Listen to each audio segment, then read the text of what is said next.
Donna and I have been married for 8 years, graduated from college together, and tied the knot soon after. Having good jobs, we saved hard for our first home, even though we didn't have children yet. While I was looking forward to starting a family, Donna is not interested in motherhood. This is the only point of disagreement in our happy marriage. We first became close in college because of our shared love of birdwatching, a hobby that brought us together on hikes and walks. Our intimate life, which had always been active and pleasant, began to fade about 4 months ago. We were always ready to try something new, but nothing too extreme. We were brought together by our shared love of birdwatching, and it was something we both cherished. Our first intimacy took place in the woods, and it quickly became clear that Donna preferred to indulge in sensual pleasures in nature. She was a down-to-earth girl who preferred practical clothes, abandoning fashionable underwear in favor of simplicity. Despite her laid-back style, I found her incredibly attractive with her shoulder-length brown hair and Mediterranean complexion. Her perfectly round figure only added to her attractiveness. I suspected that her reluctance to have children was caused by the fear of losing her beauty. One of the things I admired about Donna was her thick dark hair. She hesitated to cut it, afraid that it would become even thicker, but I found it charming and sweet. I cherished her very much. Despite being absorbed in work and long hours, Donna often came home before me and changed her clothes before heading to our favorite birdwatching spot to watch the sunset.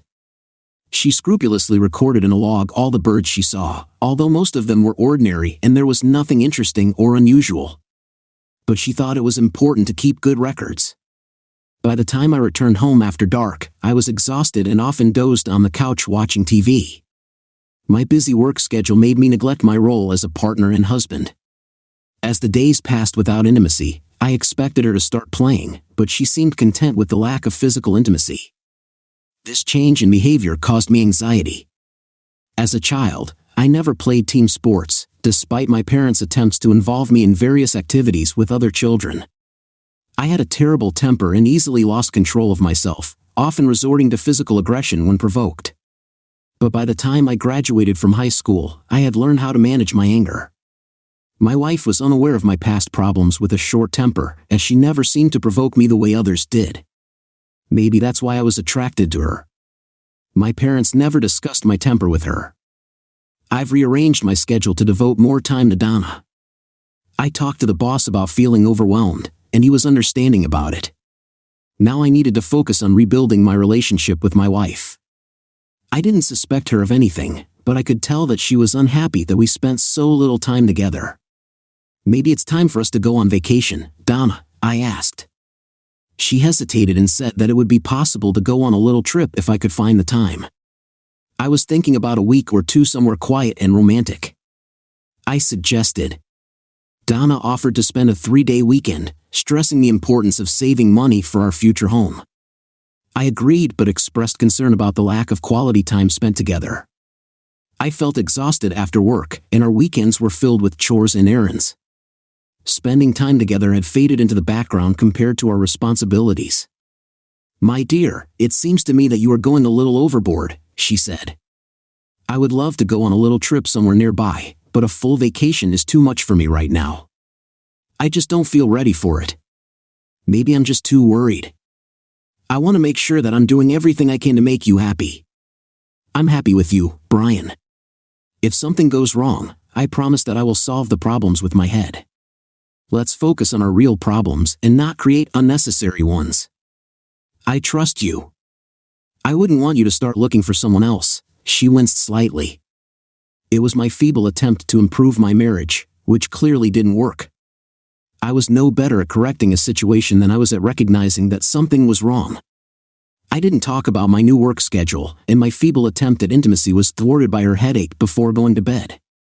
I noticed that Donna regularly goes out for walks, but no one has seen her. On a lighter note, I got my favorite Honda 250 Rebel motorcycle. The motorcycle is quiet, easy to handle, and reliable, unlike the big Harleys. It's not bulky or clumsy. I took it to work that day, knowing that Donna would be home around 4 o'clock. I informed my secretary, Marge, that I would spend the rest of the day in the archive and asked her to call me on my cell phone when she went home, since there were no landlines in the basement and no one was working downstairs. I left through the fire exit at the back of the building and bolted the door to keep it open. 5 minutes later, I found a place where I could park the motorcycle on the next street. It was easy to hide there. My wife returned home at the usual time, quickly changed her clothes, and 10 minutes later went to the birdwatching site. I guessed where she was going, so I didn't follow her too closely. Soon, her Volvo parked in the Rainbow Mountain Main Trail parking lot, and a black BMW parked nearby. Considering our frequent visits to this park, I was familiar with the paths hiding the bike among the trees. I began to climb the alternative trail, taking my time and trying not to make noise. I used my many years of birdwatching experience to my advantage. Every few minutes, I stopped to scan the area with binoculars. As I climbed to the top of the mountain, the trails became uneven, noticeable but close to dangerous overhangs. Despite the danger, it was a great place to watch hawks, especially at this time of year. The view of the valley was breathtaking unless I was looking down. Unable to stand it, I stopped and pointed the binoculars at the valley in search of the early arrival of the hawks. The scenery was beautiful, but soon the sounds of giggling caught my attention. It was easy for someone to hide in the dense forest, but it was hard for me to notice him. Following the faint sounds, I cautiously moved forward, listening carefully. A flash of yellow showed where they were hiding. It was the lining of her vest. Having found a convenient place with a good view, I took out my optical device with a camera attached to it. Towering over them, I could watch without attracting attention. Lying on my stomach, I remained unnoticed and could watch for a long time without getting tired. The secluded place provided privacy and ensured that they would not be accidentally discovered. My wife's companion turned out to be Clayton Monty. He started working at Donna's firm about 6 months ago. Donna met him at several corporate events, and he seemed like a nice guy who she liked, but my attitude towards him was changing rapidly. He had a beautiful wife, quiet but attractive, and 2 little boys who went to elementary school. I admired his children and dreamed that I would have the same. I couldn't understand why a man with such an ideal family should cheat on his wife with mine. Donna quickly took off her jeans and panties. Although they were away from prying eyes, I could still hear laughter and giggles. They began to engage in intimacy, and I managed to take some pictures of him giving her pleasure. But over time, I realized that there was nothing romantic or amorous about their actions. There was more animal and primitive in them. I realized that I didn't like watching them, and my rage increased. The initial shock of what was happening passed, and I thought about intervening, but in the end, decided to endure the situation without having a clear plan. When he was done, they both got dressed and then lay on the blanket for a while. The whole visit lasted less than an hour. Donna gave him a brief kiss, more like a gesture of familiarity than romance. When she started to leave, he gathered up the blanket, and it seemed like they both decided it was better to leave separately. Unaware of my presence, she left, forcing me to quickly pack my things and follow her at an inconspicuous distance. I finally stopped at the observation deck of Hawk Mountain, a flat rock jutting out over the valley with a sheer drop of at least 300 feet down from a picturesque and at the same time dangerous place. There was a breathtaking view of the Hawk Mountain. I was standing there scanning the area with binoculars when Clayton came out along the path to meet me. Despite the fact that I felt a surge of anger at his presence, I kept a calm look. "What are you looking at?" he asked. "There's a red-tailed hawk feeding the chicks in that pine tree," I replied, gesturing at the tree. Clayton tried to make out the hawk, but found nothing. "That tree over there, studded with pine cones," I pointed out, still not seeing anything. He walked closer to the edge of the forest and then turned to me. "Do I know you from somewhere?" he asked. "Yes, we have already met." "I'm Brian Powers, Donna's husband," I replied. His eyes widened in realization. The last words he uttered were, "Oh," before he was startled and stumbled backward and flew down. Time seemed to slow down as he fell, and it seemed to me that an eternity had passed, although only a few seconds had passed. I peeked over the edge when my cell phone rang, and saw Clayton lying face down with his leg twisted unnaturally. Intrigued, I watched him closely for a while and then picked up the phone. "Hi Marge, what's going on?" I asked. "I'm going to leave, will you stay there?" "No, I'm just finishing up." "I'll be back upstairs in about 10 minutes, I assured her. "Well, I left 2 letters on your desk that require your signature." I need to send them tomorrow morning, Marge informed me. No problem, thanks Marge. See you tomorrow, I replied. It took me more than 10 minutes to get back to the office, but it didn't matter since Marge had already left. After signing the letters left by Marge, I decided to go home. Before leaving, I changed my hiking boots for Oxfords, throwing them into the nearest trash can on the way. I realized that I could be blamed for this accident. Donna seemed surprised to see me back so soon.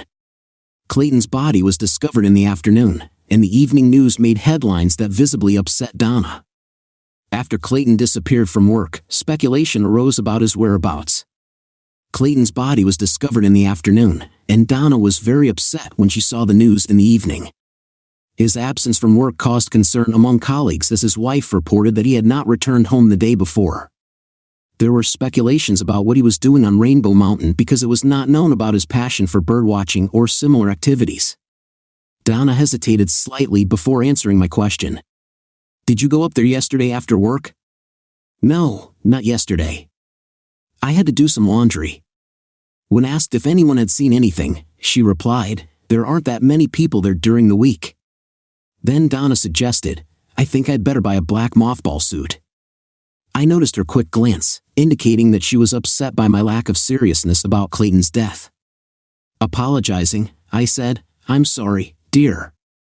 I know you worked with him, and I didn't want to take his death lightly. That night, I saw Donna crying quietly in bed, but I didn't say anything. 2 days later, Detective Felix Green visited me at work. He introduced himself and asked if I had time to answer a few questions. I agreed and asked how I could help. Detective Green asked about my acquaintance with Clayton Monty, to which I replied that we had met at social events at Donna's place of work. When I was asked about Clayton's accident on Rainbow Mountain, I said that we weren't close but communicated. Detective Green explained that they were trying to finalize the details of the incident. I am very sorry, but I do not know how I can help you. I didn't know this man very well. It seems that your wife was close to Mr. Mann, and we just want to make sure that you are satisfied with their relationship. What kind of relationship do you mean? I have no idea what you're talking about. My wife only worked with Clayton Monty, and that was the end of their relationship. I don't understand what you're getting at. If you're going to say something like that, I hope you have evidence to back it up. We talked to your wife today, Mr. Bryan. She was with Clayton Monty on Rainbow Mountain shortly before his accident. This can't be. I asked her yesterday, and she said she was at home doing the laundry. I don't think she wants you to know about their relationship. Damn it, you're at it again. I asked you not to make such accusations against my wife. This is not an accusation, Mr. Bryan. Your wife told us this morning that she has been dating Clayton Monty for over 3 months. We didn't go into details, and if we did, it would be inconvenient for us to discuss it. You and your wife will have to decide for yourselves. Are you trying to say something, or are you just trying to piss me off? Please, Mr. Bryan Powers, don't worry. We spoke with your secretary, Marge Schumann, and she mentioned that you were in the basement for about 2 hours on Tuesday afternoon, going through archive files. The rest of the time you were in your office. You left early, the guard downstairs said you came out around 6. It looks like that's for sure. I didn't pay attention to the time, I just wanted to get back to my wife. Did she tell you that I stayed there for the rest of the evening? Don't worry, Mr. Powers. Everything is under control. We're just settling some issues so we don't miss anything. Did you know about your wife's relationship with Clayton Monty? No, I didn't know. The main topic of conversation at the dinner table today is likely to be that Felix Green will give me his business card, apologize, and quietly leave. I was furious. It felt like smoke was coming out of my ears. Although I already knew what Detective Green had told me, it was just crazy to hear it from someone else. I threw the stapler across the room just as Marge came in. She expressed concern that I might be in trouble, but I assured her that everything was fine. My wife and I have some personal matters to resolve, so I may need you to cover for me in the next few days, as I'll be busy. That's not a problem, boss. I'm not going to solve my problems with Donna. I just want to find the best way to end our marriage. Fortunately, we do not have children, and we live in a rented house. I used to want children, but now I'm grateful to Donna for not wanting them. It wasn't even 3 o'clock yet, but after putting all my things away, I went out the door. Marge said goodbye to me understandingly as I left. There were $75,000 in our home account, so I withdrew $63,000 and went to a local dealer located on the next street. 2 hours later, $58,000 poorer, I left in a yellow Hummer. I realized that I didn't need a new house. I needed money for gasoline for this monstrous car. Arriving at the house, Donna got out of the car and exclaimed, "What the hell is this?" "This is my new car." I felt like I needed something more athletic. "Are you serious? How can we afford something like this?" "Don't worry, I paid for it in cash." "Where did you get the money for such a car? Did you take it from our joint account?" "Well, I didn't see the need for a house for a single guy, so I bought a Hummer." When we entered the house, people were already gathering on the street. Donna grabbed my hand and asked me what I meant by single guy. "I think you already know the answer to that question. What makes me think about buying a house with you? Why should I continue my relationship with you at all?" "Brian, please calm down and try to understand everything. Listen, Detective Green told me about your connection with Clayton Mann. You claimed that you were at home, but in fact, you were with him on Rainbow Mountain. Can you give an explanation for this?" "I didn't want to cause problems. Clayton needed someone to talk to about his family problems because he had recently arrived in the city. I was just supporting a friend, offering him a shoulder to lean on." While I poured myself a cup of coffee, Donna sat silently, as if waiting for me to make a move. It felt like some kind of confusing game, and I was disappointed that she got involved in it at all. This whole situation is ridiculous, and you know it. I'm offended that you think so badly of me that you're trying to pull off something like this. You and Clayton have been in a relationship for more than 3 months. You cheated on me, and Clayton cheated on his wife. I'm tired of listening to your lies and excuses. It's time to take responsibility as an adult or keep quiet. Your made-up stories have no weight. Just because you made something up doesn't make it true. There's only friendship between Clayton and me. If you have evidence to the contrary, go ahead. I had incriminating photos that could reveal the truth. I couldn't reveal the truth about being on Rainbow Mountain on the day Clay died. Even if I showed the photos, my anger was obvious as I tried to think. My fists were clenched, and the blood vessels in my neck and forehead were throbbing. Despite having good photos, I couldn't tell Donna the truth. Are there enough photos to prove it? In desperation, I decided that these were pictures of Donna and Clay making love. But she stated that they had never had an intimate relationship. Donna's words stuck in her throat as she realized the consequences of what she had just said. The attempt to deny the truth only confirmed her, and she fell silent, her eyes full of anger, and her lower lip trembled with excitement. She refused to admit defeat, but her words betrayed her true feelings.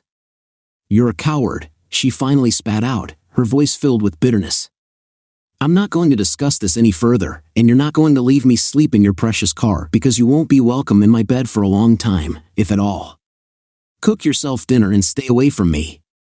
But then, suddenly changing her tone, she added, "We're going to the funeral tomorrow anyway, right?" The funeral was unusual as both Clayton and his wife Emily were not locals.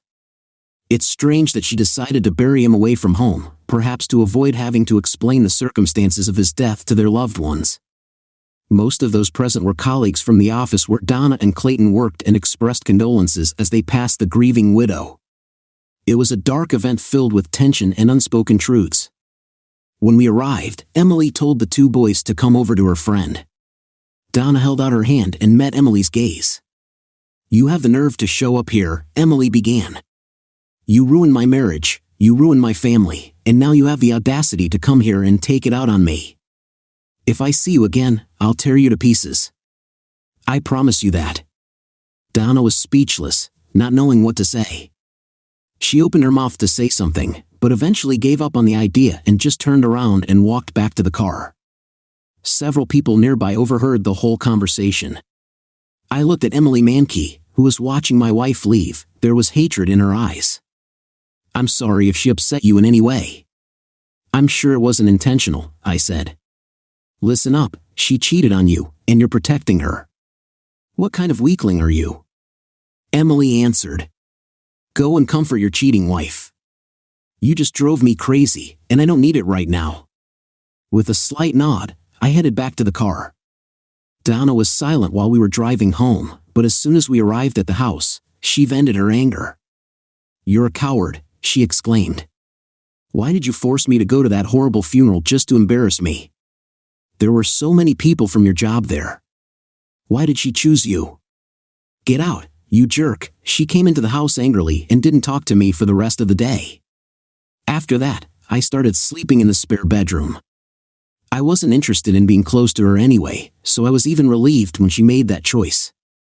The next day, around noon, I went to Emily's. I didn't know what to say, but I felt I had to apologize. She was in the garage with the boys, sorting boxes. Hello, I'm sorry to bother you, but I wanted to apologize for upsetting you yesterday, I said. She just looked at me and continued to work. Finally, she turned to me and said, Listen, I have a lot to do right now. I need to clean up the mess my husband left and figure out how to move on. I just don't have time to whine. I offered to help, and she seemed surprised. Yes, I have time, and I don't mind helping, I said. She told me to take some garbage bags and follow her. We entered the house and went up to the master bedroom. This is Clay's closet and chest of drawers. Take everything out and put it in bags. When you're done, you can take them to Goodwill. Can you handle it? I agreed and asked if the boys could help me. She introduced me to Josh and Terry, and they both shook my hand, ready to help pack Dad's things. Josh looked to be about 8 years old, and Terry was about 6. They were both wonderful children whom I would gladly have taken into my family. In less than an hour, the boys and I collected bags of clothes and shoes and loaded them into the Hummer. I dropped off the cargo in the city center and returned home, wondering what to do next. It's all right, Mr. Powers. You don't have to do anything else, Emily said.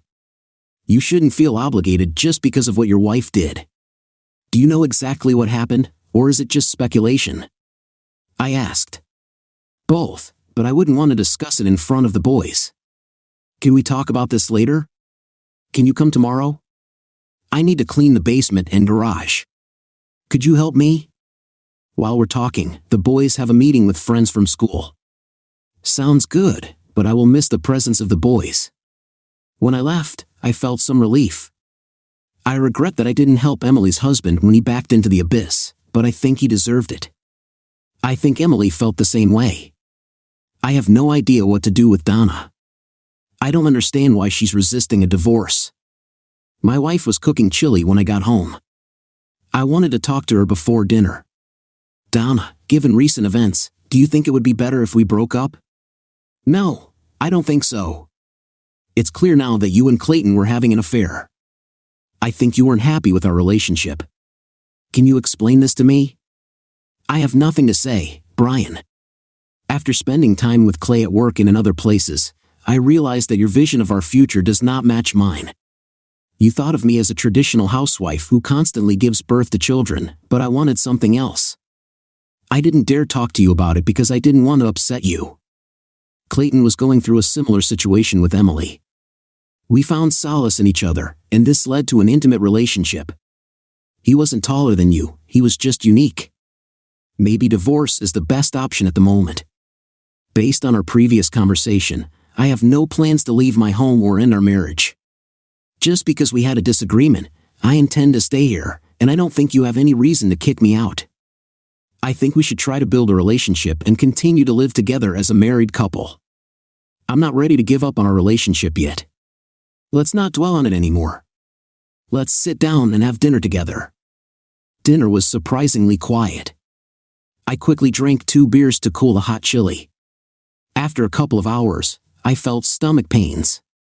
After several trips to the toilet, I started to feel sick, and I saw blood in the tank. Donna, I feel really bad. Can you take me to the emergency clinic? Donna replied coldly, No way, Desperate Housewives is about to begin. Just take a pill if you have a stomach ache. I insisted, this is more serious than just a stomach ache, Donna. Please, let's go. You're acting like a child, Donna said. I took the keys and went to the car. As I was leaving, a neighbor saw me and asked what happened. I explained, and he kindly offered to take me to the emergency room of the hospital. The next moment, I woke up in a hospital bed. Sunlight was shining through the window. Turning my head, I saw Detective Green, who was sitting at ease and reading a magazine. "Good afternoon, Mr. Powers. I thought you'd sleep all day," he said. Confused, I asked him why he was here and what had happened. "What time is it?" I added. "Hi," he replied with a small smile on his face. "That's exactly what I'm asking. Just calm down, and everything will fall into place. I'm sorry if I look a little worried. This is quite understandable given the current situation. Brian, it looks like you ate some bad chili last night. Fortunately, your neighbor got you here on time. They washed your stomach and injected you with some medicine that I can't even pronounce. It looked like it was some kind of high and low pressure enema or something like that. They gave a fancy name, but it was essentially rat poison." I was shocked by what I heard. She gave us the leftover chili that had been tested. She said she had no idea where the poison came from as she had eaten the same food herself and was fine. We searched the house and garage but found nothing. What are you going to do now? I'm not taking any action right now. A doctor and a nurse came, did some tests, and then they said I could go home when I was ready and gave me a list of tasteless foods. I used Detective Green's phone to apologize to Emily for missing our meeting. Felix picked up the phone and asked why my wife wanted to harm me. I don't know, or maybe she was involved in the death of Clayton Mankey. I'm not sure, but she was the last person to see him alive on Rainbow Mountain. Come on, Brian, I'll give you a ride home.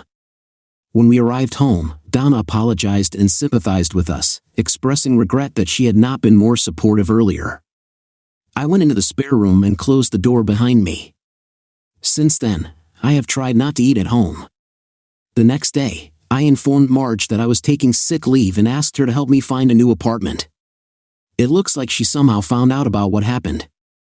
After waiting for Donna to leave for work, I began to pack my things, preparing to move out quickly if necessary. I was upset that the authorities failed to take action on the poisoning. After a quick breakfast at IHOP, I visited Emily while her sons were at school. Emily was more upset about this situation than Donna. I assured Emily that I would be back later when I had settled some personal matters. Donna didn't want to get divorced, but she had bad feelings for me. I wondered if she was motivated by revenge or money. I made the dubious decision to cash out $1 million life insurance policy that I took out shortly after our marriage, listing Donna as the beneficiary. Despite the high payments, the cost of the policy has increased to more than $116,000. Then I canceled the collision insurance and the full insurance on Donna's Volvo. In addition, I started to terminate the medical and dental insurance that I had arranged for Donna through the company. If the medical insurance was valid for 90 days, the dental insurance was terminated at the end of the month. In the insurance policies of the company, I changed the beneficiary to my mother. Marge, a supportive colleague, offered me any help. When I visited the bank manager, I found that Donna had already exhausted the remaining funds from the household fund, which amounted to about $122,000. I explained the situation to the manager and asked for advice. He agreed to arrange everything so that credit cards and checking accounts would be closed as soon as I informed him about it. I opened a new account and signed a whole stack of papers for him. I entered the house and found Donna there, dressed in her birding outfit. We exchanged pleasantries, but our communication was brief. She mentioned that she was going to Rainbow Mountain to watch birds and relax. It looked like a setup, but I decided to agree. When she left, I hit the road. Her car was parked on the top landing next to a gray Ford Ranger. I quickly went down the mountain to the lower area, where her mountain bike was attached to a tree. I discreetly parked my Honda on the opposite side, hidden by bushes. Despite my dislike of uphill climbing, it only took a few minutes. Behind a ledge of rock, Donna was talking to a man. I watched as she handed him a photo and a business-sized envelope. After carefully examining the picture, he opened the envelope and took out a substantial amount of cash. After shaking hands, Donna hurried over to me. I hurriedly took cover behind a small ledge and remained motionless until she passed by. At this time, the man she was talking to crouched behind the rocks, keeping his eyes on the path leading from the parking lot. He seemed to be waiting for something, and I had a strong suspicion of what it was. Donna anticipated my pursuit and assumed that I would approach from the parking lot where she parked the car. Going down the path was faster than going up. When I got to the bottom, I noticed that her bike was missing. I decided to take the Honda and drive to the upper parking lot, where I found an unlocked Ford inside. In the front seat, I found the undercarriage. I took the registration number from the glove compartment, a pack of matches from the center console, and pants from a running suit. I twisted my pants tight, dipped them into the Honda's gas tank, and then repeated the procedure with the car's gas tank, thrusting the end of my pants into the tank of the car. I quickly left the scene. Coming down the mountain, I heard an explosion. I was hoping she gave him enough money to cover the damage. On the way home, I may have violated several traffic rules, but in order not to collide with Donna, I drove in reverse. After parking the bike behind the garage, I took a lawn fertilizer spreader and pretended to use it on the lawn despite the fact that there was nothing in it. My wife, who happened to be passing by, looked disappointed. Anticipating her reaction, I quickly greeted her with a casual hello. "Where's the Volvo?" I asked in confusion. "You left by car and came back by bike. What's going on?" She stopped in the middle of a sentence, and then her phone rang. She turned away to answer the phone and looked slightly flustered. I couldn't hear the conversation, but it seemed like the person on the other end was excited about something. "Brian, I left the Volvo on the mountain and rode my bike home to practice. Could you give me a ride back so I can pick it up?" she explained. I know it sounds silly, but... I interrupted her. "Honey, it doesn't make sense." "Come on, I'll take you there," I offered. She said almost nothing during the trip, clutching her fingers convulsively in her lap. As we approached the mountain road, we noticed several fire trucks heading towards the top. A policeman stopped us halfway. "I'm sorry, but there was an accident on the mountain. A car caught fire, and we can't let anyone in there right now," the policeman explained. "My wife's car is there. Can we follow her?" I asked. The officer paused. "Wait a minute." We sat in silence while he was on the phone. Eventually, he finished and told me to go upstairs, where an officer would help me drive past the fire trucks to get something down. Donna got out of the Hummer and assured me that I could go home as she would be fine. I thanked her and watched her head upstairs. As soon as she was out of sight, I began to follow her, easily mixing with the chaos. When she reached the top, the man she was walking with came up to her and waved his hands in greeting. I didn't hear the conversation, but it was clear that she was trying to calm him down. They argued for about 10 minutes before he approached the fire chief. When they got into the Volvo, I quickly returned to the Hummer. It would take them a while to get through the fire trucks and hoses, but I had to hurry. I saw the Volvo turning the corner as I was leaving the house. I ran around the house for a while, and then I drove the Honda to Emily's place. I arrived late and apologized to Emily, who was curious to know what had happened. I told her everything in an abbreviated form. Josh and Terry were happy to see me and ordered pizza for dinner. We spent several hours gathering things in the basement for the yard sale. The boys worked diligently and without complaint. I wanted them to be my children. Emily drove me home around 9 o'clock, and I left the bike with her. Donna returned late, and I didn't ask where she had been. While Donna was taking a shower, I pulled the SIM chip out of her cell phone. As soon as she left for work, I contacted the banker to close her accounts and credit cards. I went to the cellular office to terminate its service, paying $200 for the refusal. By the end of the day, the landline phone, DSL, and cable TV were turned off.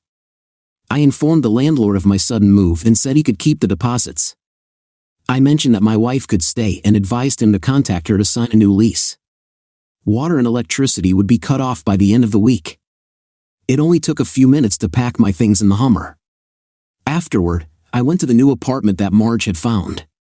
The note I received from Marge at the new location said that Detective Green asked me to call him. I went to the station and found his office, where he greeted me with the unexpected remark that I was still alive. Embarrassed, I asked for clarification, to which Felix Green chuckled. He seemed amused by my predicament. "Have you ever heard of a man named Bobby Terrell?" he asked. "I can say for sure that I have never crossed paths with him," I replied. I took the registration form out of the Ford and handed it to him. After reviewing the document, he noticed something very interesting. In the bad manner of Charlie Chan, we giggled together. It seems that Mr. Terrell and your wife have been talking on the phone a lot lately. She dialed his number 6 times, and he called her 4 times in the last week. Besides, 3 days ago, your wife withdrew $12,000 from her savings account. Bobby Terrell, an ex-convict, makes his living by committing crimes. We followed him and were surprised to find a connection. Mr. Powers, is there a reason why your wife wants you dead? Yes, there was. Until yesterday morning, I canceled a $1 million life insurance policy. Does she know about the cancellation? I don't think so. You are a master of your craft, and I am impressed with how you handled the situation. I suppose he was paid, but I'm not sure he'll try to fulfill the order again because he lost his car. I wanted to let you know that we talked to Bobby. I warned him that if anything happened to you, I would arrest him immediately.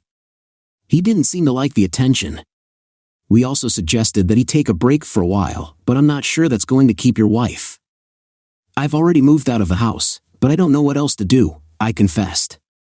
Felix leaned back in his chair, considering the situation. I think there's something you're not telling me, Brian. All the pieces of the puzzle don't quite fit together. Just be careful. I went to Emily's right after our conversation. She agreed to have lunch with me, and I was delighted to discover that she likes sushi.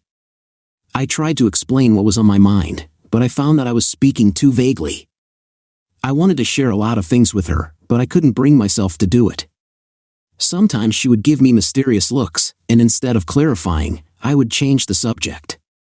Lunch dragged on, but in the evening, she easily persuaded me to come to her for dinner.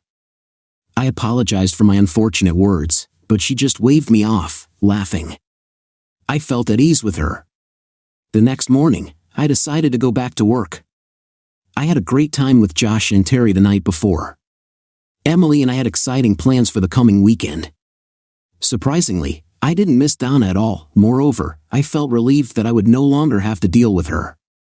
The trip to work was short, and I couldn't help but smile as I rode in the Hummer. Everything seemed to be going smoothly. The powerful car was accelerating smoothly, but when I started down the first hill, I noticed something unusual. The brakes didn't react at all. In movies, I've always criticized drivers for not being able to stop the car in such situations. I tried to turn off the key, but it wouldn't budge because the car was still in gear. I had to switch to the parking lot to turn it off. The Hummer began to accelerate even faster. I kept calm and shifted the gear from drive to low, which caused a jolt and a tremor, but the speed continued to increase. As I approached the traffic jams and numerous intersections, the speed became uncontrollable. On the left side of the street, there was a cemetery with a grassy bank. I headed for the shore and applied the handbrake. When the Hummer spun 180 degrees and turned over on impact, everything went dark, and I didn't feel any pain. When I woke up in the hospital room for the second time in a month, I heard myself moaning and felt activity around me. The nurse was examining me, causing a commotion in the room, and suddenly, I was in pain. I was grateful for the attention, but at the same time, I wanted to be left alone. A doctor entered the room, bringing order to this chaos. When I opened my eyes with difficulty, I saw Emily on the edge of the bed, and it calmed me down. After several adjustments and checks, I felt very tired and fell asleep. When I woke up again, the room was quiet. Slowly opening my eyes, I looked around the room.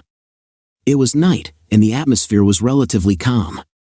The only person present in the room was Emily, who was sleeping in an armchair next to the bed. When I turned my head in her direction, my whole body ached. "Hey, are you awake?" I whispered. She raised her head, smiled, and replied, "No, I'm fast asleep and dreaming. Thank you for being here." "No problem," she muttered, closing her eyes and falling asleep again. When morning came, I woke up feeling a little better but still in pain. A medical team had already gathered in the room, but Emily was nowhere to be seen. I hadn't expected her presence, but her absence still weighed on me. The doctors inundated me with questions about my condition, which I diligently answered, but there was no one to ask about my well-being. I asked about Donna, who came to the hospital to sign my admission papers but then disappeared. I was in the hospital for 2 days before I came to my senses. Emily visited me every day, and Felix Green constantly monitored my condition. I had a concussion, a fractured collarbone, a fractured left arm and 3 ribs, as well as various internal injuries that were not life-threatening. The main thing that bothered me was that I was unconscious for 2 days. I was very hungry, and eventually, I managed to persuade someone to bring me some soup. I was able to feed myself and drink ginger tea, although my throat was very sore. Felix came in later, and I asked why he wasn't looking out for me. He apologized and admitted that we didn't expect what happened. I asked if he knew what had happened, to which he replied, "Well, someone messed up the Hummer by cutting all the brake lines and disabling the airbags. As a result, you punched through the windshield and broke 3 ribs when the seatbelt did not work. Fortunately, there was no fire, but the Hummer was completely destroyed. I never liked it, and I only bought it to annoy Donna. Speaking of your wife, have you seen her?" "I haven't seen her since the accident, and she obviously signed the forms before she was admitted to the hospital. How did she come up with the idea to do this?" "I went to her house to talk about everything. I tried to call her, but she didn't have a phone connection. When all the papers were signed, a uniformed officer escorted her home. I asked if she wanted to see you, but she refused." "Has she left town?" "We searched her house and found a purse with almost $88,000, as well as a driver's license, credit cards, and personal belongings left behind. I doubt she left town without taking anything with her.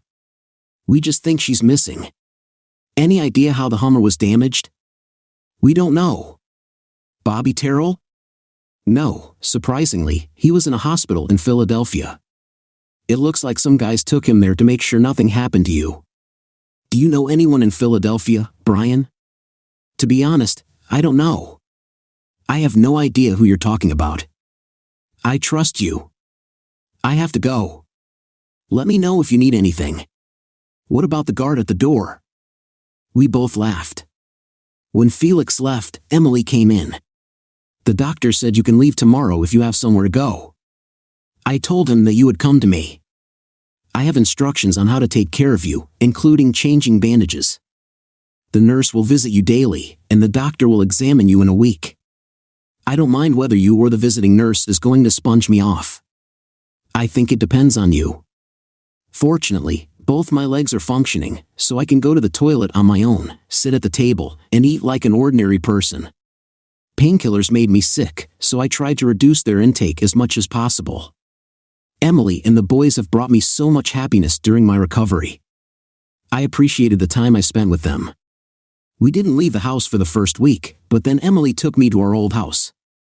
The owner of the house was there and was eagerly watching him. He didn't receive any messages from Donna about the rented house, and he had to decide what to do with your things that are still there. We took measures that suited both of us. Marge visited me at Emily's house. She saw Emily regularly at the hospital, and they seemed to get along.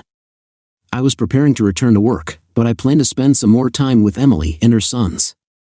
My recovery was going well, so I continued to live with Emily and her boys. After about 3 months, the dynamics of our relationship shifted from platonic to romantic.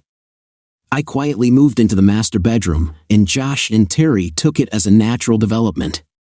We began to spend more time together, attend social events, and even participate in parent-teacher conferences. The only problem was that I was still legally married to Donna. Despite regular meetings with Felix, there was no progress in the registration of our divorce. In the end, I made the difficult decision to go to court with a request to declare Donna legally missing so that I could marry Emily. I invited her to a cozy, intimate Italian restaurant.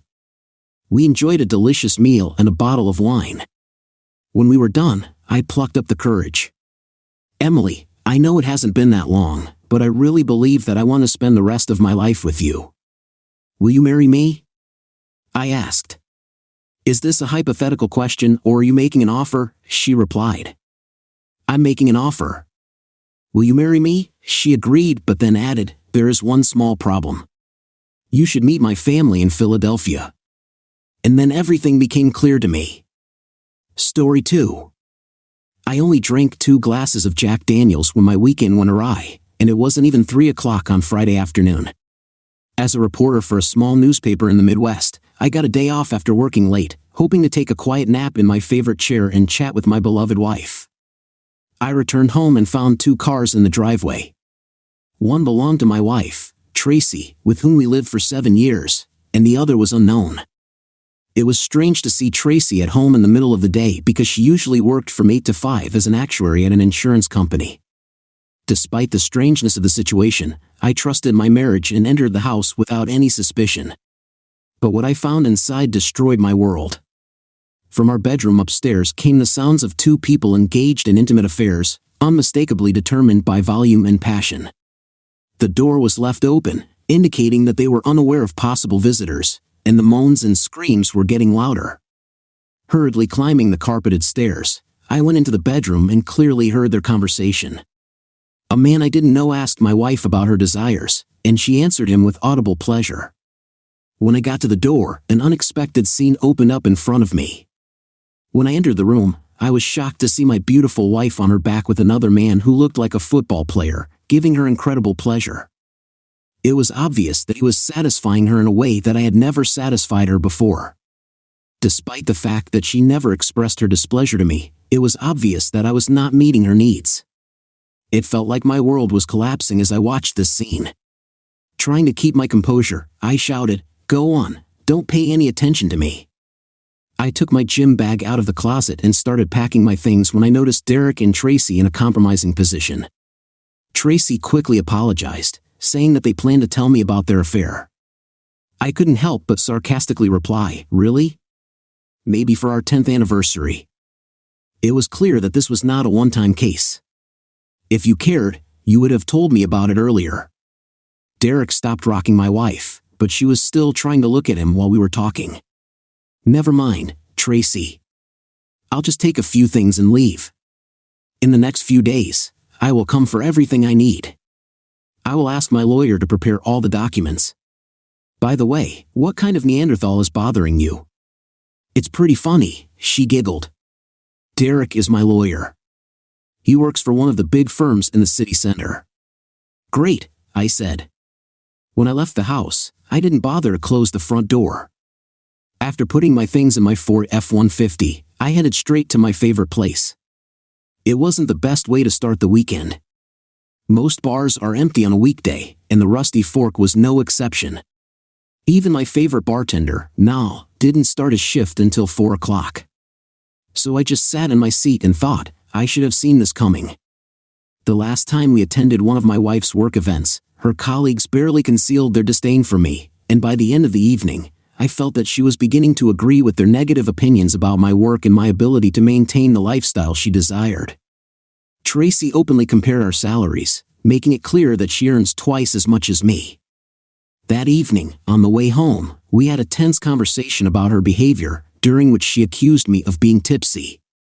I wasn't satisfied with her excuse, but I didn't hold a grudge, and after a few days, we sort of reconciled, or so I thought.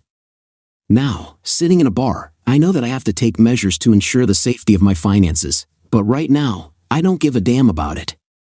My credit card is only in my name, so I can spend the night getting drunk in my car. Tomorrow, I will be looking for a hotel or an apartment. Tracy and I met at a Midwestern university and dated throughout our junior and senior years before I proposed to her. We understood that if I couldn't get a job at a well-known newspaper in a big city, then she would most likely always earn more than me. But we agreed that our incomes would be shared, and there would be no yours or mine. That's what I thought until recently. I'm not sure if my colleagues influenced the change in her behavior, but it seems that she stopped respecting me and maybe even stopped loving me. Today's conversation with Noel clarified my position in her eyes. He was stunned by my early arrival at 4 o'clock. I told him the Reader's Digest version of what I had done the day before and handed him the car keys with instructions to put me in a taxi later, but not to return the keys until tomorrow morning. He found it harsh.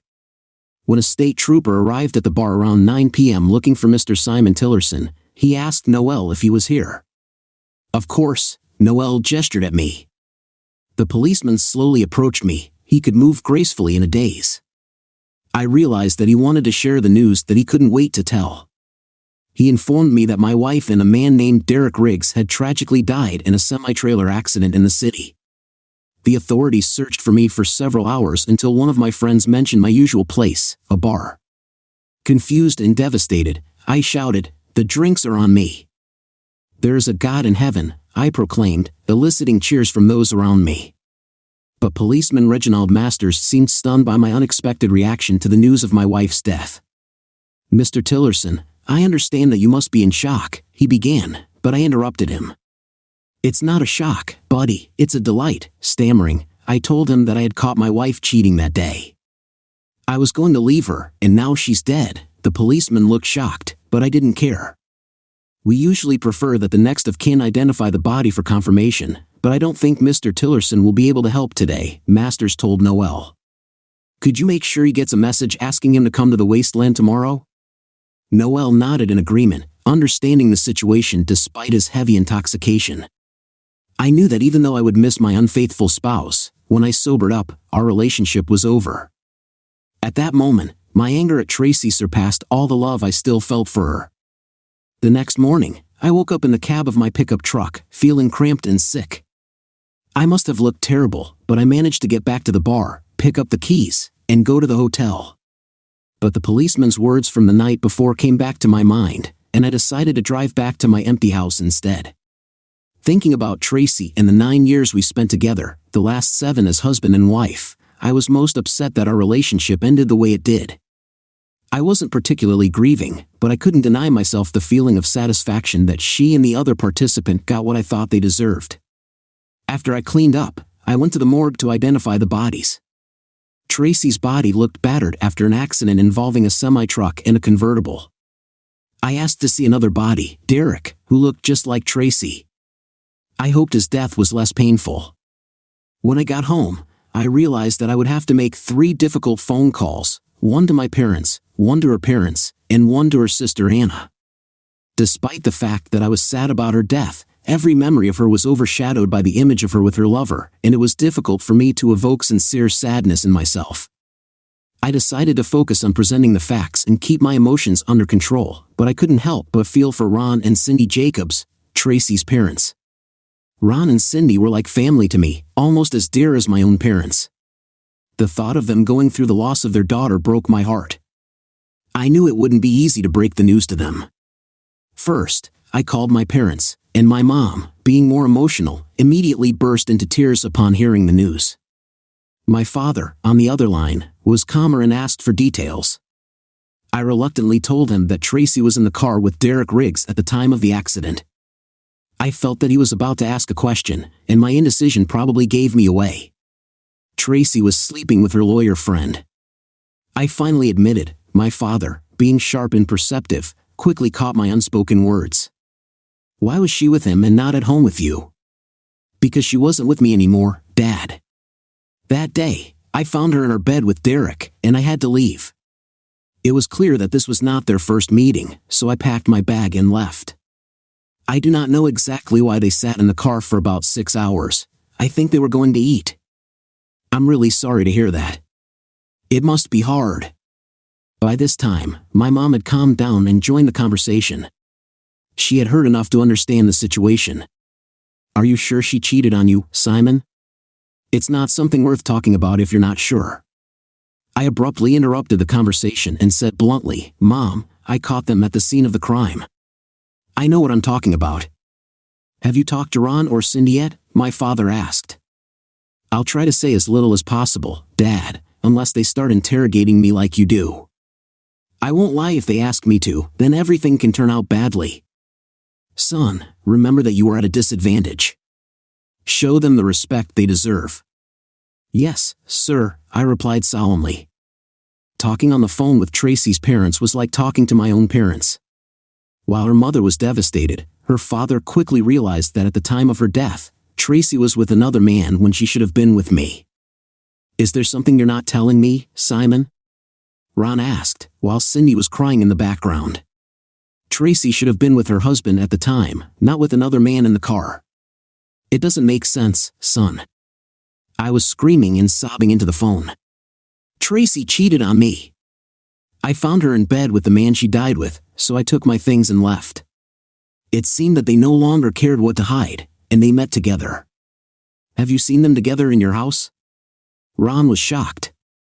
He could not believe that his daughter, whose death he had just been informed of, had cheated on her husband and died in a car with her lover. Yes, Ron, yes. Now I am full of anger at her, and strangely enough, I am pleased that both she and her lover met their deaths. They got what they deserved. Although I regret saying those harsh words to her father, they were undoubtedly true. He started yelling at me on the phone, but I cut him off decisively. He bullied her, Ron, and that's why she started an affair, Cindy said. She demanded his attention and affection, but he did not give it to her, her parents said among themselves. I definitely don't want to be with her when my time comes. Just tell me which funeral home your family prefers, and I'll make sure the body gets there. I will take care of the organization and financial aspects. You and Cindy will take care of the rest, such as viewing. Of course, I will not be present. You can't ignore the fact that she was a part of your life, son, Ron said calmly. You and she have been together for almost 10 years. You can't convince me that none of this meant anything. It's possible, and it happened, I answered. Our relationship ended the moment I caught her with Derek Biggs in our bedroom. Why should her death change my feelings? Maybe in time you'll feel different and regret not saying goodbye to her properly, Ron said softly. I doubt it, I whispered back. The funeral was held at Ron and Cindy's church, the same one where Tracy and I exchanged vows, promising to love, honor, and cherish each other. The irony of fate did not leave me. I briefly thought about going to the funeral, but anger consumed me. Have you ever felt so angry at a dead person that you wanted to strangle him? That's exactly how I felt. Going to the funeral might have comforted Tracy's parents in some way, but it would only have made my rage worse. About an hour after the service was supposed to end, Tracy's sister, Anna, called me. I knew it wasn't going to be a pleasant conversation, but she needed to vent her emotions, especially if her parents hadn't told her the whole story. Tracy was right, you're a terrible person. You have small dreams, a small mind, and a small future. You write for a small newspaper and have a small tool. I've always wondered why it took her so long to start cheating on you. And good day to you, Anna, I replied politely. So, I assume you've been in the loop all along, then? Why did you want to see me there if I'm such a bad person? Because you disgraced my parents. You're a terrible person. How can you explain why Tracy's husband wasn't at the funeral? Everyone asked a similar question. My parents were horrified when they had to explain to the Reverend why you didn't come. You were terrible, and I hope you will suffer the same fate. Now you're starting to understand, Anna. I shouted into the phone. That's how I treated your sister and her lover when I caught them, and you know what? They got what they deserved. So why don't you just leave me alone? I think this conversation was successful, I said to myself. I hired a realtor and immediately put the house up for sale. I moved my things into the spare bedroom and sold all our bedroom furniture, including sheets and pillowcases, on the cheap. I was never going to touch those things again. As for the rest of Tracy's things, I took her jewelry, most of which I gave her, sold them to a local jeweler, and gave the money to the church food pantry. I packed the clothes and everything else in boxes and took them to my parents, telling them that they could keep them or dispose of them as they saw fit. These boxes contain our wedding album and the usual small photos of us with each other. The image of Tracy and Derek Biggs in our marital bed was etched into my memory, and it was impossible to forget it.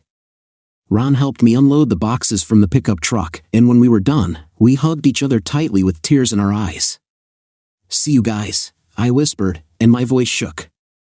In the first 2 weeks after Tracy's death, I got a call from the Crew Miller Insurance Company. Tracy and I have always kept a close eye on life insurance, so I understood the purpose of the call. But at that time, when so many worries fell on me, this issue was not a priority for me. Now that the urgent matters have been resolved, I realized that it was time to deal with insurance issues. Tracy, who is well versed in the insurance business, has always taken the initiative in making insurance decisions for herself. We discussed the options, but in the end, I trusted her experience and knowledge to make the final choice. One of the decisions taken was to insure the life of each of us for $1 million with the condition of double damages in case of accidental death under the age of 45. For me, that meant paying $2 million. But then the insurance agent mentioned something that almost made me choke on my coffee. It turned out that since the truck driver was the culprit of the accident, his company would be responsible for the payment in connection with the death by negligence, unless I decide to go to court and sue them to get maximum compensation. The lawyer suggested that I aim for another $2 million, but in her opinion, given the circumstances, an amount of $3 to $4 million would be more appropriate. After deducting the lawyer's fee, I should have had about $5 million in my bank account. As a result, after deducting the lawyer's expenses, I received $4.5 million. But at that moment, I was so numb that I didn't care. The carrier company also entered into a settlement agreement with the widow of Derek Biggs. The signing on both sides had to take place simultaneously, in the same place, and at the same time. I had never met Derek's widow before, and although Tracy was a beautiful woman, Derek's widow was no less amazing. I wondered why he would want to jeopardize his marriage for an affair. Perhaps he was so sure that he would not be caught that he did not think about the risks. After completing the paperwork at the company, Ellie Biggs invited me to have a cup of coffee with her. She had a question that no one could answer, and she hoped that I would be able to give an answer. I did not know that my husband had a girlfriend named Tracy Tillerson, and when I checked, his firm confirmed that she was not his client. But they were in the car together at the time of death. It seems that no one in Derek's office knows who she is and doesn't want to share this information with me. Who was your wife to my husband, Mr. Tillerson? Taking a deep breath, I looked down at the Starbucks table where we were sitting. I didn't want to break the bad news to this extremely attractive woman. "Oh, that's bad," she said, as if expecting more bad news. "Mr. Tillerson, I think I have the right to the truth," she pleaded reluctantly. I shared my version of the story with her.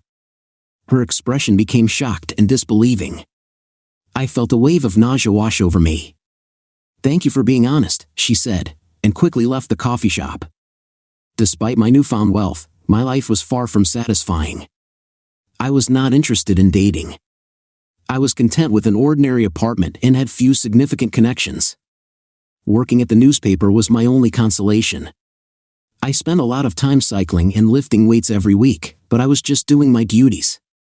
My father, God bless his soul, finally convinced me to see a therapist. The therapist diagnosed me with trust issues and recommended that I communicate more and try to live a fuller life. I considered the session a waste of time and never returned to it. Now I'm sitting at home watching baseball, remembering the conversation I had with Anna after Tracy's funeral 6 months ago. She definitely noticed that I write short stories for the local newspaper. I accepted this job for convenience reasons, as it was the only vacancy near Tracy's place of work. Since she earned more than me, I put my ambitions of working for a larger publication on hold until Tracy suggested we move. Now, having no ties to society, I realized that I could lead a free life without ever working again. I was free to write whatever I wanted, not caring about the readers. The next day, I resigned myself to this newfound freedom.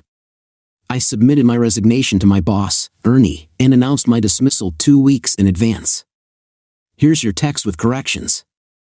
That evening, sitting in my apartment, I was looking at my collection of books. There were about 30 of them in total, and most of them were non-fiction. Among the 2 fiction books was Moby Dick by Herman Melville. This triggered introspection, a habit that some consider risky. For me, abstract thinking has always been my strong point. At school, as evidenced by various tests before the era of internet hyperlinks, I often indulged in such reflections. On reflection, I realized that my unique way of thinking often baffled my friends. During in-depth discussions, they quickly learned not to ask me what-if questions. Suddenly, a new idea struck me. Tracy was my eternal challenge, my white whale. But instead of hunting her in real life, I'm going to do it through writing. So, I sat down at my computer and started writing a fictional story, the first since my school days, where the character of Derek Riggs died and Tracy faced severe consequences. I felt a surge of strength that had been lacking for several months. Although I couldn't get revenge on Tracy in reality, I could do it within the framework of my stories. Over the next 2 months, I wrote 17 more stories, each with its own twist but keeping the theme of Derek's death and Tracy's retribution. It was a nice way to vent my frustration. When I finished a book, I always felt a sense of satisfaction. Putting it aside and then coming back to read the finished product was always a joy. One day, I came across Moby Dick, a real book with a cover and bound pages. I thought, I can do this, and that's what I did. 6 months later, I finished my first historical novel. Despite the fact that Derek's character had a terrible end and Tracy's character faced new challenges, I was proud of my work. It turned out that the publisher also saw potential in my novel. The deal wasn't perfect, but at least I didn't have to self-publish. Somehow, someone else appreciated my book, and the publisher even made 2 more copies. They wanted a second book and offered twice as much money, and I agreed. This time, I wrote a book about a mysterious crime where Derek met his death again, and Tracy got into trouble. Yet, the success of my novels gave me a sense of accomplishment. Completing the book brought a sense of satisfaction into my life, and high sales figures were a nice bonus. I felt like a confirmation roll, seeing so many people agree with my thoughts about Tracy and Derek. After the success of my second book, another publishing company approached me, offering a lucrative offer for 3 books. Despite already being rich, I decided to give my current publisher a chance to agree to this offer. They agreed without hesitation. I spent 18 months with them, preparing 3 additional books. Although the plot of each book was similar, I changed the scripts and even added a little humor to the 3rd book. All 3 books were well received, but for me, the most important thing was the sense of accomplishment that I felt with each completed book. I knew that I would never get answers to my questions about her actions, so I found solace in my work, which was the closest to satisfaction. As they say, I learned to love the one I was with. I recently signed a new contract with the publisher for 3 books, and this time the price has doubled. But this was not the only interesting news. One film studio was interested in turning at least 2 of my books into feature films. They even asked me to help with the script, which I agreed to without a doubt. Even though I'm not a big fan of Oprah Winfrey, I couldn't deny the impact of her support when she chose my 6th book as one of her books of the month. I saw firsthand the incredible success that followed. It was incredible to see my success as an author being recognized publicly. Although there were downsides to this newfound recognition, I knew it was a success. Although most people were polite and courteous, sometimes there were those who felt it necessary to demonstrate their indifference to me. That was fine with me because I didn't need anyone's approval. I was sitting in my favorite bar, enjoying a typical Friday night with my faithful companion, when a state trooper broke the terrible news to me about Tracy's passing. Despite the fact that my fortune now exceeds $10 million, I still find joy in the simple pleasures of life: great drinks, keeping fit, cycling on the open road, and the occasional flirtation with attractive women. I continue to live in my modest apartment, not wanting to have a long-term romantic relationship. Some of the bar's regulars may have found out about my achievements, but despite the occasional playful jokes, most of the bar patrons usually stayed away. When it came to my writing, no one mentioned that they had read my works, which didn't bother me too much since I suspected that half of them couldn't even read. Noel, the bartender I liked the most, was aware of my achievements, and we sometimes discussed my works or projects I was working on. He was a reliable guy and didn't gossip about me, which I really appreciated. Here's your text with corrections. I must have had a hand in it because I always left him $20 when I visited this place.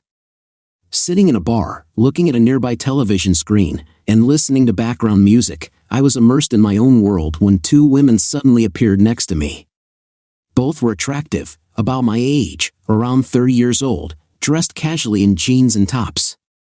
They didn't seem to be trying to impress anyone, but there was something familiar about the woman farthest from me.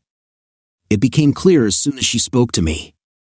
"You don't remember me, do you, Mr. Tillerson?" she asked, as her friend leaned back on the stool so that we were in direct view of each other.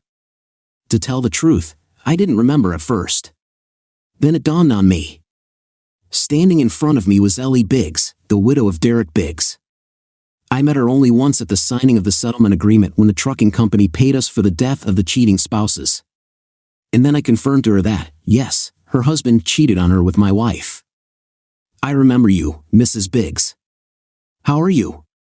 You look great," if I may say so, I said. Ellie blushed and looked at her friend before meeting my gaze. Actually, I feel much better than the last time we talked. I have to thank you for that. At least emotionally, Derek's death left me with $2 million. But I was heartbroken when he passed away, and when I found out that he was cheating on me, I was devastated and furious. I was seething with anger and realized that I would never have the opportunity to meet with your cheating husband and tell him everything. I think one evening, Rachel brought me your first book. She saw your name on the cover and remembered it from my story about our meeting. I reluctantly started reading, only when I realized that you were writing about our disgusting spouses, and I couldn't tear myself away. When Derek's character met his death, I felt a surge of relief, and when they got what they deserved, I felt a sense of vindication that I hadn't felt that terrible day. For the first time in a long time, I felt really satisfied. I've read all your books. It may seem silly, but they cheer me up. I often laugh like a schoolgirl when Derek and Tracy face difficulties. It's like that feeling when I finish writing a book myself. I can empathize with the heroes, and I'm glad that I can help you in some way. Judging by the sales, it seems that many others can empathize with our experiences. I've never thought of writing as a career, especially since I haven't written fiction since 8th grade. After receiving the money for the settlement of the dispute and a significant amount from the insurance company, I felt that maybe that's why everything is going so easily. I decided to go with the flow as long as it brings pleasure. The three of us moved to a table, and I bought some trays of snacks so we could have a bite. We chatted until midnight when the ladies said it was time for them to leave. I said that I couldn't remember the last time I had such a pleasant evening and suggested that we do it again in the future. How about next Friday night, but this time we'll start with a proper dinner at my expense? I asked. They both agreed. The following Friday evening, I met them at my favorite Italian restaurant, and we had a nice time together again. Ellie was striking with her long blonde hair, blue eyes, and curves, while Rachel had long black hair and a toned physique, resembling a volleyball player with long, thin legs and a slender back. Rachel wore a short, tight skirt that accentuated her best features. I couldn't help but feel a little awkward when two of the most attractive women were sitting at my table. Oh my God, I couldn't believe my luck when I was lucky enough to have lunch at a restaurant with two amazing women, I thought. We had a great lunch and chatted enthusiastically while I got to know them better. But since the restaurant was crowded, I suggested that we continue our evening by having a drink at a nearby club. Rachel declined the offer, and Ellie and I went there together. The bar we found ourselves in was only half full, which allowed Ellie and me to have a quiet chat. I immediately asked her who won, her or Rachel. Did the winner get me or the loser? She seemed surprised that I understood the female mind so well and blushed deeply. I was the winner, she admitted shyly. I hope so, she added nervously. Actually, I think I'm the winner, but that was when you were both sitting with me, I joked. Ellie blushed even more. Can I tell you something? She asked cautiously, wrinkling her nose. Her serious look made me wary. I nodded hesitantly, not understanding in which direction the conversation would go. When I left the lawyer's office after signing the settlement papers, I despised you. I knew you weren't involved in Derek's affair with Tracy, but the fact that you found out about it before me created a sense of superiority that I didn't like. It seemed to me that you were hiding information from me, and I couldn't ignore this feeling. After the death of our unfaithful partners, we met again. It was like something out of a movie, not real life. Here's the corrected text. A year later, Rachel gave me a book in which you wrote, pouring out your heart about the infidelity of our spouses. It was like a light bulb for me. I finally understood what had happened. For almost a year, I went to therapy with a psychoanalyst, trying to figure it all out. He immediately noticed the changes in my condition, and I handed him the book to read during our next meeting. He said, "Excuse the expression, but this guy is a genius." It made me think, if I'm such a genius, then why am I living in a dilapidated house with over $10 million in the bank? Ellie was surprised. She knew about my compensation and insurance policy, but she didn't know that I was so financially stable. I explained that when you're lonely and afraid to trust others, money doesn't really matter. I am a simple man with no special vices. I don't consider my writing a job, so I don't have a traditional position. I don't have a partner with whom I can share my life or finances. When I first admitted this to myself, I realized how sad my situation was. I lived in a fantasy world where every few months I took revenge on fictional characters for their misdeeds. Although it was funny, I wasn't really living, I was just eking out an existence. I sat at the table for what seemed like an eternity, lost in my thoughts and not paying attention to the world around me. Then, as if out of nowhere, I felt a jolt of electricity on my lips. It wasn't from me, but from Ellie, who kissed me passionately. Her tongue explored my mouth, igniting a fire in me. I kissed her back greedily, enjoying every moment. After what seemed like an eternity, she broke off the kiss and told me to pay the bill and take her to my apartment. I came out of my stupor and complied with her request, feeling as if I had just woken up from a dream. In the 4 years after Tracy's death, I had intimate relationships with several women, but after my wife's death, I didn't really make love to anyone. Ellie and I admitted that we didn't have many partners after our previous relationships. We acted slowly and gently, exchanging deep and intense kisses. Our hands slowly and gently explored each other's bodies, truly savoring every touch. It was like we were following Stevie Wonder's example. When we finally connected, the passion was incredible, and we shared an amazing and wild experience. For a moment, I lost all sense of time and space, and when I returned to reality, I found myself lying carefully on top of Ellie, using my hands for support as they began to tremble. I gently turned us over on our sides so that we were facing each other and watched as she slowly opened her eyes and tried to catch her breath. "Wow," she whispered softly, looking at me. We stared at each other in silence, exchanging playful glances like teenagers. Finally, she spoke, expressing her understanding of what I had shared with her. I made a sincere promise to her, vowing every day for the rest of our lives to prove that I was worthy of her trust. In response, she agreed, realizing that this was not a marriage proposal but a commitment to build a future together. Although we didn't get married right after that memorable night, it marked the beginning of our journey together. About a year later, we exchanged vows in a beautiful ceremony, confident that we had overcome our personal difficulties. We moved into a new spacious house that we built outside the city, with 5 bedrooms, 1 for us and the rest for the 4 children we hoped to have. We built guest apartments to accommodate regular visitors, and I expanded the subject matter of my works beyond the stories of Tracy and Derek's revenge. Dating Ellie helped me realize that I no longer needed to retaliate with words, but I continued to write 1 or 2 revenge stories a year, to the delight of my publishing house's accountants, as they sold well. The success of my writing career, thanks to good karma, allowed me to take even more passengers on board the train.